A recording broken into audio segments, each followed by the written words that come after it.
con el abogado Gunter Sanabria de Sanabria Asociados. Abogado Gunter, bueno, pues muchos años de experiencia como abogado de inmigración. Cuéntanos un poco de esa historia que ya le habías adelantado a nuestro cerco antes de entrar ya en materia de inmigración, porque queremos conocerte también a ti. Como un inmigrante eres de Perú, eres peruano, y llegaste también aquí a los Estados Unidos hace más o menos ¿cuántos años? 30 años. 30 años. Wow, a la vuelta de la esquina. Toda una vida. Es increíble que ya hayan pasado 30 años aquí, pero te digo una cosa, estoy muy agradecido de que mi experiencia como inmigrante es lo que me ayuda ahora a entender a mis clientes, ¿no? Porque ellos recién llegan, ¿no? Y veo esa desesperación en sus ojos, ese sentimiento de qué va a pasar, cuál es mi futuro. Y muchos abogados en este momento no se identifican con ese sentimiento. Yo lo viví, ¿cómo vas a pagar la cuenta? ¿A dónde van a ir tus hijos? ¿Dónde vas a vivir la próxima semana? Y yo lo entiendo y lo comunico a mis clientes y les digo, mira, yo entiendo que antes de pagarle al abogado tienes que pagar la renta. Claro. Y antes de buscar una solución para tu asilo, tienes que darle de comer a tus hijos. Entonces, yo creo que el hecho de que yo llegué como inmigrante y tuve esos trabajos de, ¿no?, lavar casas o poner pisos, construcción, yo lo hice todo. Entonces, creo que por eso es que puedo entender la necesidad y la emergencia que sufre la comunidad latina en arreglar sus papeles. Hace 30 años, o sea que llegaste aquí a estudiar, ¿no? No. La historia es muy buena, me la estuvo contando. No llegaste a estudiar. No, señor. Yo llegué como todo inmigrante. Yo llegué, me acuerdo esa vez, llegué al aeropuerto y... 17 años. 17, cumpliendo 18, y tenía un solo amigo. Bueno, Perú, yo vengo de Perú y en Perú había terrorismo, no había futuro, no había nada que hacer. Entonces dije, yo me voy a Estados Unidos, ¿no? Yeah. Joven, sin saber a lo que me estaba metiendo. Claro, por eso pensé jovencito, yo dije, bueno, llegó aquí para entrar a estudiar. No fue así la historia. Yo me subí a un avión antes de que se venza mi visa, como todos inmigrantes, pues la visa se te vence y ya no puedes venir. Me subí a un avión, llegué a Miami, llamé a un amigo que había conocido en Perú y le dije, mira, ¿te acuerdas cuando me invitaste a quedarme en tu casa? Acá estoy. Estoy en Miami. ¿Cómo llego a Kendall? Y así empecé, sin dinero, sin inglés, sin educación, sin padres. Y bueno, la pasé como todo inmigrante, ¿no? Viviendo en sofás, he vivido en mi carro. Claro. Una época me quedé en un warehouse, esos anaranjados. Porque los latinos y los inmigrantes somos muy, muy ingeniosos, ¿okay? Tuve un amigo que había construido un departamento ahí adentro. Tenía una tostadora. O sea tú dices los warehouse anaranjados son los storage. Los storage. Él había manejado la electricidad para poner una tostadora adentro. Tenía luz. Y bueno, dije, yo no tengo que quedarme, me puedo quedar aquí, me quedé con él. Así que las historias de inmigrantes las conozco todas. ¿Qué consejo, con base en tu experiencia, siempre le das a los inmigrantes que llegan a tu oficina? Bueno, yo siempre les digo que pase lo que pase, vuelvan a tratar. Si, por ejemplo, uno trata algo y le va mal, empiecen de cero, porque esta vez no van a empezar de cero. Van a tener la experiencia de haberse caído y, lógicamente, la segunda vez o la tercera vez les va a ir mejor. Claro. Y eso me ha pasado muchísimas veces. Mira, una vez les digo, porque mucha gente dice, el estudio no es para mí. Yo trabajo mucho con muchachos de la secundaria que se están graduando y inmigrantes, y me da una pena que les pregunten, ¿no?, ¿cuáles son tus planes? ¿Quieres ser abogado? Y me dicen, no, eso no es para mí. Y quiero cambiar esa mentalidad de la juventud latina que llega a los Estados Unidos, porque a mí me dijeron, tú no vas a ser abogado. Es más, la primera semana que entré a la escuela de leyes, un profesor me dijo, tú nunca vas a ser abogado. Las leyes no son para todos y, lógicamente, tú deberías dedicarte a otra cosa. ¿Y en qué se basaba para decirte que no?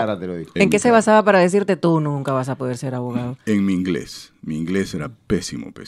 O sea, yo no manejaba el idioma inglés como lo manejo ahora.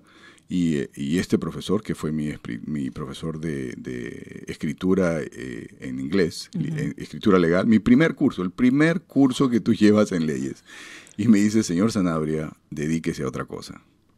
Entonces dije, no, yo peleé muy duro para llegar aquí, así que voy a empezar de nuevo, y empecé de nuevo. Y son los rótulos que a veces la sociedad o gente te dice, ¿no? No, tú no vas a poder hacer esto, no, mejor haz esto otro, tú no sirves, no tienes lo que se requiere. Así es. Y esos son los rótulos que a veces uno se los cree, porque esa es la situación. No solamente que te lo digan, pero que tú te lo creas. Es tu decisión. Y es totalmente tratar de romper con ese sistema de creencias para avanzar en la vida y ser lo que verdaderamente estamos llamados a ser o el sueño que tenemos.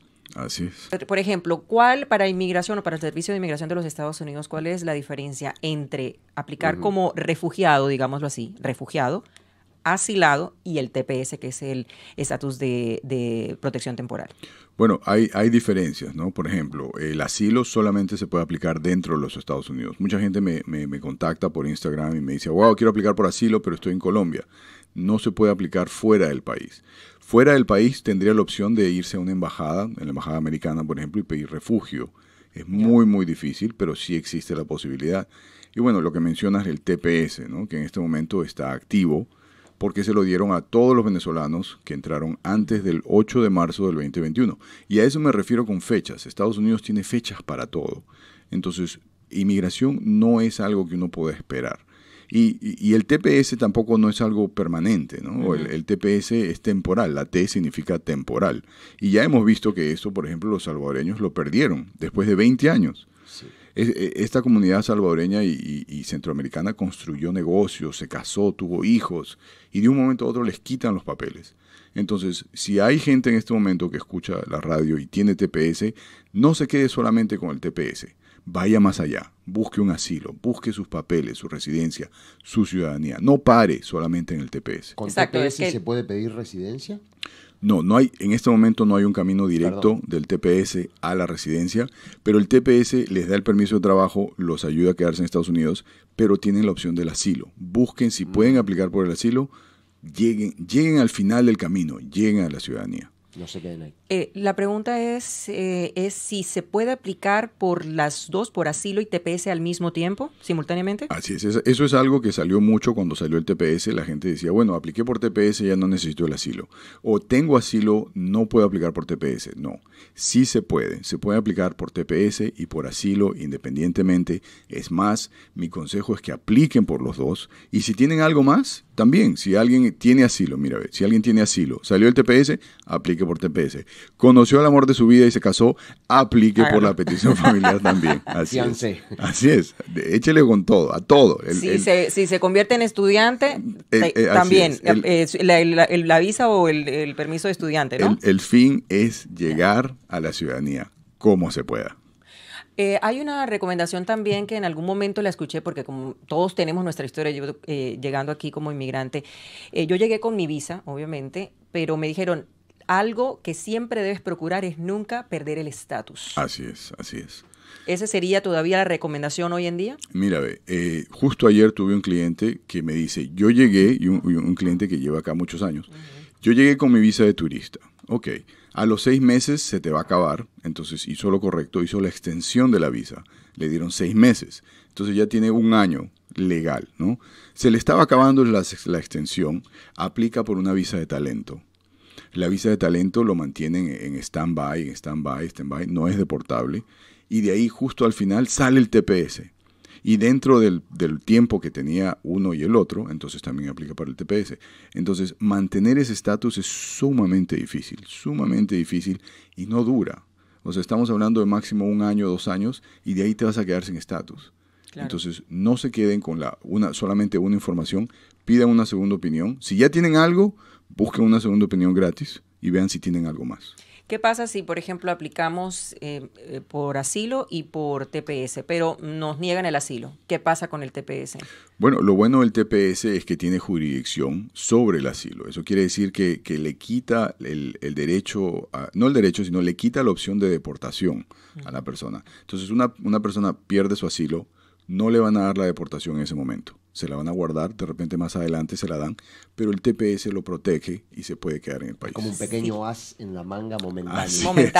Momentáneo. Y si pasa al revés, me niegan el TPS, pero tengo todavía allí la aplicación de asilo.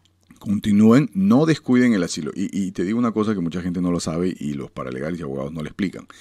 El asilo es un tren, por ejemplo, y este es el ejemplo que les doy, es como subirse a un tren que no tiene paradas. Es comienzo y fin. Entonces, si usted ya empezó el asilo, no lo puede abandonar, no se puede bajar del tren, tiene que llegar al final. Entonces, tener el TPS en el comienzo, al final, al medio, no quiere decir que ese tren paró. Ese asilo sigue. Y si en algún momento el presidente nuevo o el presidente actual quita el TPS, esos asilos van a continuar. Entonces, no lo descuide, busque un abogado que le pueda revisar las dos cosas, pida una segunda opinión y asegúrese que todas sus puertas están bien seguras.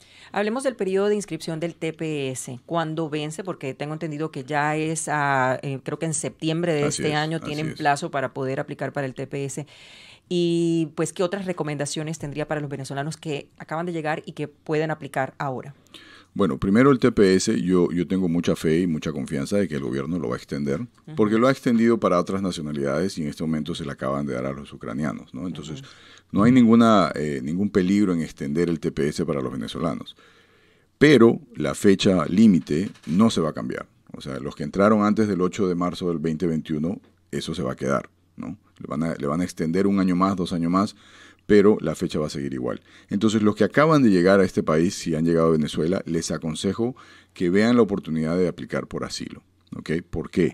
Porque mientras más rápido apliquen por asilo, mejor. Si entraron con visa, en los 6 meses que les dan para entrar, apliquen por asilo porque les da más ventajas de aplicar por un asilo.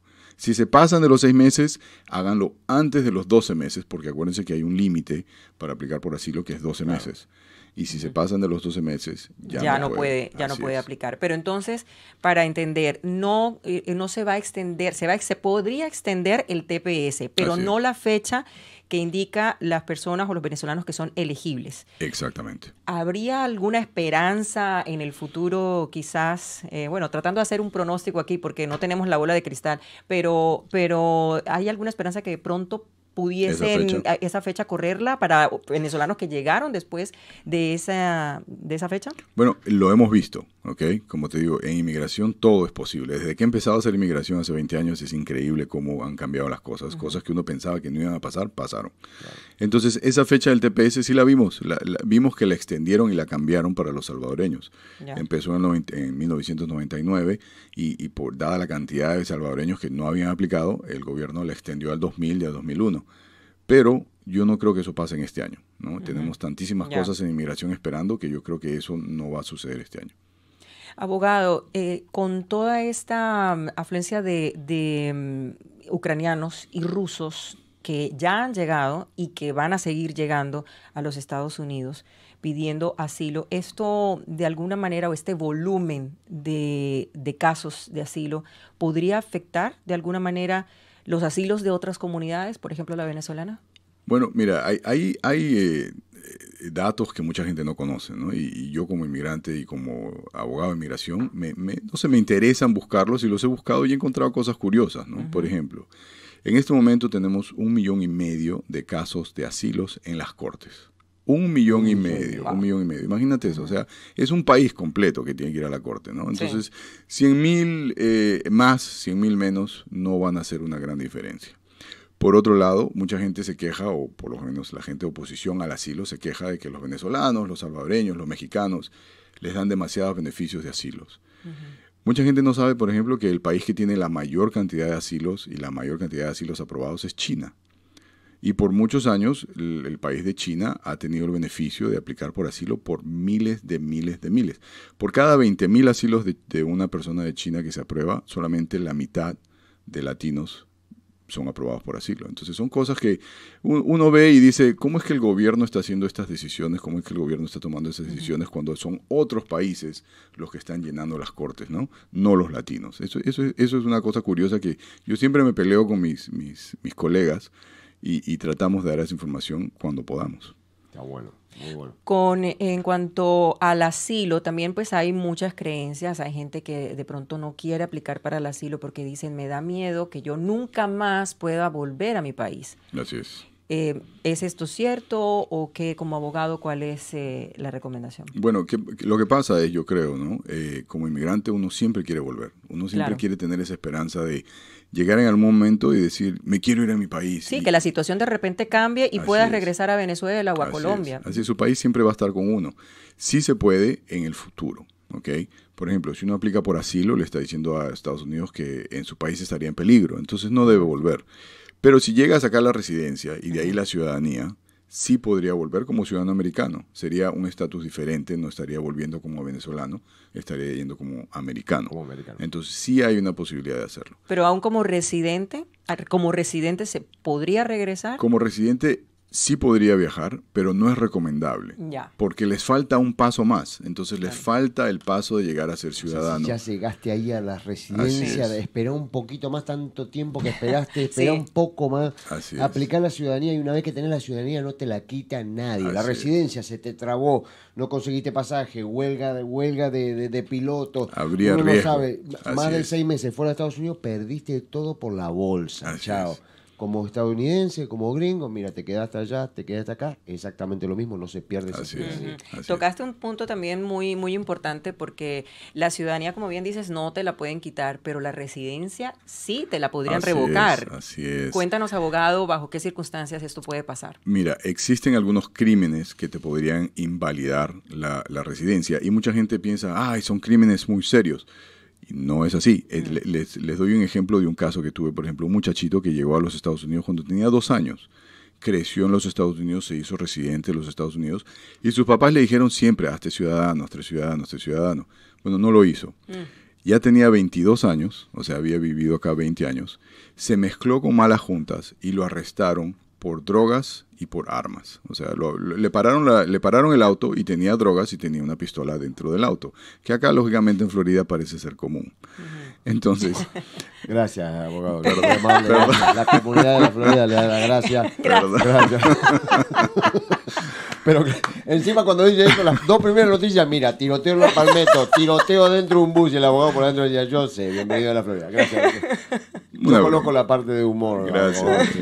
Bueno, este muchacho lo pararon y tenía drogas y tenía una pistola. Claro, 2 felonías para aquí. 2 felonías, eso es lo que pasó. Entonces fuimos a la corte, peleamos en la corte y lamentablemente el gobierno decidió de que lo deporten. Este muchacho me lloraba en la cárcel, me decía abogado, y me hablaba en inglés pues no hablaba español. Me decía, abogado, yo nunca he vivido en Bolivia. Yo nací en Bolivia y nunca volví. Yo no tengo familia allá, no hablo ni el español. Y lo mandaron a Bolivia y no se pudo hacer nada. Así que mucho cuidado, la residencia no es algo seguro. Sigan más adelante, saquen su ciudadanía, voten en las elecciones, cambiemos esta mentalidad anti-latinos que existe en este país.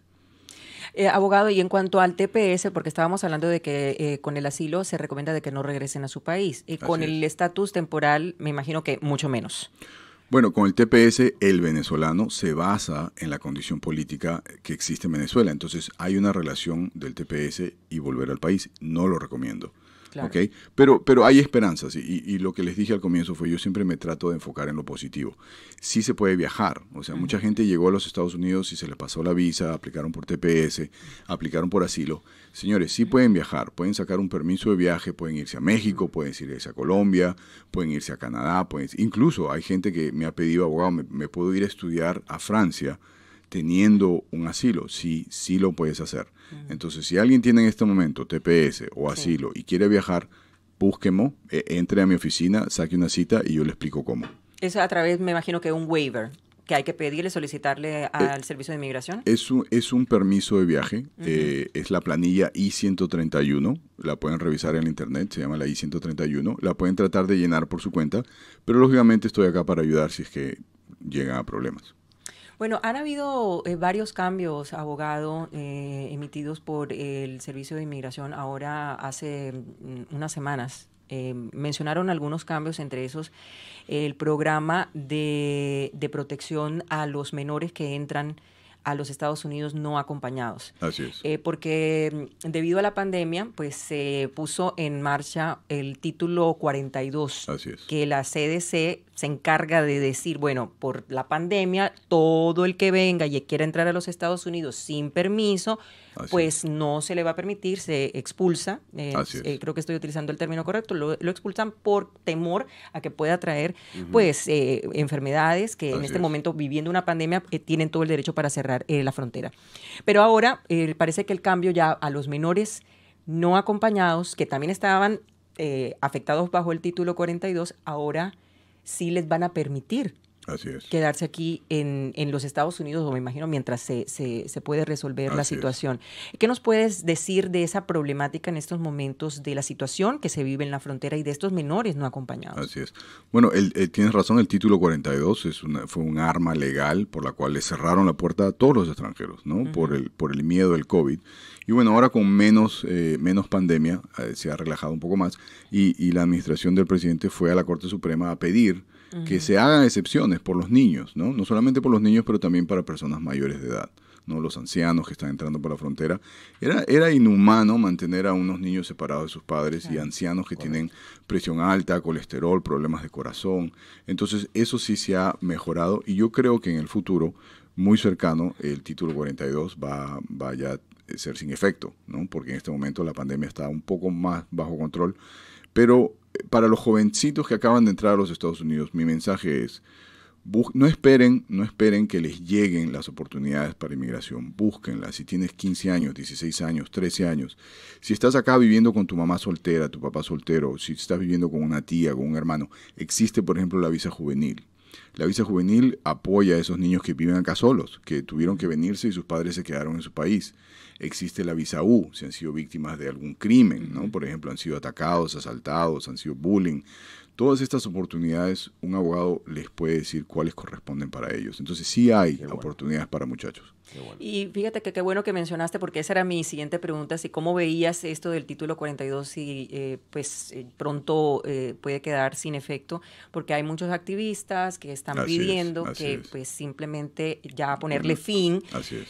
En este momento los que ahora se les levantó fue a los menores no acompañados. Así es. Porque, por ejemplo, si son menores pero vienen con sus familias, también les aplican el título 42 y es una situación bastante complicada, ¿no? Para familias que pues necesitan dejar sus países. Pero te digo una cosa, o sea, la esperanza siempre es lo último que se pierde, claro, ¿no? Y te digo, hemos visto en este momento madres solteras que están llegando al país y las están tramitando más rápido, ¿no?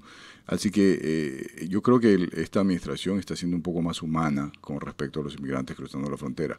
Ahora, lamentablemente, hombres solteros lo siguen deteniendo. Lo siguen deteniendo. Así es, así que...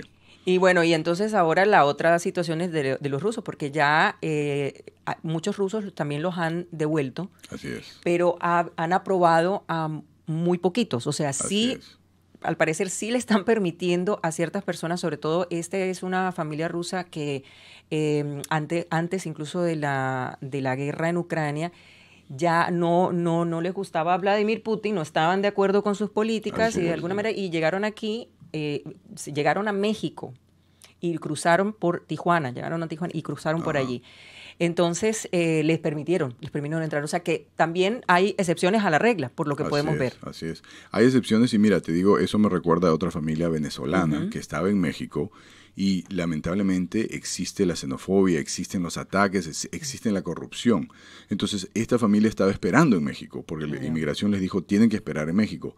Entonces ellos se fueron de la ciudad en la que estaban y se fueron a otra ciudad y volvieron a tratar en la frontera alegando que habían tenido que pagar soborno a la policía local por protección y al ejército mexicano por protección. Entonces siempre hay ese problema de corrupción en nuestros países y eso podría ser las bases para que una persona aplique para una excepción y no tenga que esperar en México y puede entrar al país a pelear su caso desde adentro. Vamos a hablar otra vez de elegibilidad, por ejemplo, para hacerlo más puntual. Personas que nos están escuchando y que sienten que pueden tener un caso de asilo, ¿cuáles serían como esos requisitos o esas premisas bajo las que pueden aplicar? Bueno, existe el nivel de la ley, ¿no? ¿Qué dice la ley? Por ejemplo, la ley dice que usted si sufre persecución en su país por ciertas categorías puede aplicar por asilo. Y las categorías más comunes, ¿no? Por ejemplo, preferencia religiosa. Si en el país en el que una persona vive cree en Dios, es católico, y eso lo pone en peligro, podría aplicar por asilo. Preferencia sexual, ¿no? Por ejemplo, una persona que es homosexual y en su país corre peligro. Los Estados Unidos les da una protección. Entonces, pero hay casos excepcionales, ¿no? Por ejemplo, hemos tenido un caso en el cual una familia de gitanos, ¿no? Los gitanos no tienen orientación sexual o preferencia religiosa, pero ¿qué pasa? existe una cultura en Rusia, ellos viven en Rusia, de persecución de gitanos porque los consideran de mal agüero, de mala suerte, los consideran negativos para la religión. Entonces, por ser gitano es otra categoría, ¿no? Dependiendo de dónde vives. Entonces, existen categorías que solamente van a salir a la luz hablando con un abogado. En algunos casos tengo un muchachito, por ejemplo, llegó de Venezuela, tenía 18 años. Me dice, abogado, mi vida en Venezuela fue corta, o sea, tengo 18 años, yo estudiaba y no trabajaba, vivía con mis padres, yo no creo que tenga asilo. Pero hablando con él, le digo, ¿tú estudiabas? Sí. ¿Y dejaste de estudiar? Sí. ¿Por qué? Porque el gobierno se apoderó de mi universidad y cambiaron el currículum y yo no quería seguir estudiando eso, o sea, eso va en contra de lo que yo creo. Ahí tenemos un punto para empezar oposición. Una posición, claro, correcto. Así es. Es que por eso hay que ir donde el abogado, porque el abogado cuando escucha su historia, el abogado Gunther Sanabria ya puede saber por qué ladito se puede meter y puede ser cobijado bajo esta ley de asilo. Me parece muy interesante. También hay casos, no sé si esto también cabría, por ejemplo, como reportera siempre tuve que cubrir muchos casos de jóvenes que tenían sus familias, ¿no? Con sus niños en ciertos países tenían ese problema de que las pandillas querían reclutar a sus hijos y muchas veces esas familias hacían ese esfuerzo para mandar a ese hijo porque sabían que si su hijo se quedaba allí ya era seguro víctima de la pandilla o víctima también desde el otro punto, de volverlo también un criminal y de obligarlos a ser parte de esa pandilla. ¿Eso también podría contar bajo una ley de asilo? Así es. Esto pasa mucho en nuestros países, en Centroamérica, por ejemplo. La edad promedio de reclutamiento, eso es lo que están haciendo las pandillas, es entre los 12 y los 18 años. La mayoría de hombres los reclutan y los obligan a cometer crímenes para que no puedan salirse de ese ciclo vicioso. Entonces, para salvarlos, las familias los mandan a los Estados Unidos, porque un muchacho de 15, 16 años que se niega a entrar a la pandilla, podría matarlo, corre peligro de vida, entonces por ahí sí. Y las mujeres de 13, 14 a 15, 16, 17 años, también las persiguen, o sea, es la edad promedio por la cual las persiguen para ser las esposas de los comandantes de las pandillas. Entonces existe un acoso sexual que también podría considerarse para el asilo. Todo esto, lógicamente, cuando la familia me lo cuenta, me lo pueden contar en persona o por teléfono, es lo que yo uso para explicarles, sí, usted sí tiene las bases para el asilo. Y lo que tenemos como política en mis oficinas es, si nosotros escuchamos tu historia y no creemos que tenga las bases o no le vemos oportunidad de ganar su asilo, se lo decimos en ese momento, le decimos, mira, usted no tiene chance, no gaste los 5,000, 6,000, algunos abogados cobran hasta $10,000, use ese dinero para su familia, use ese dinero para sus hijos, este asilo no le va a salir, voy a ser totalmente honesto y no los voy a engañar. Es mejor ser brutalmente honesto que aristocráticamente mentiroso.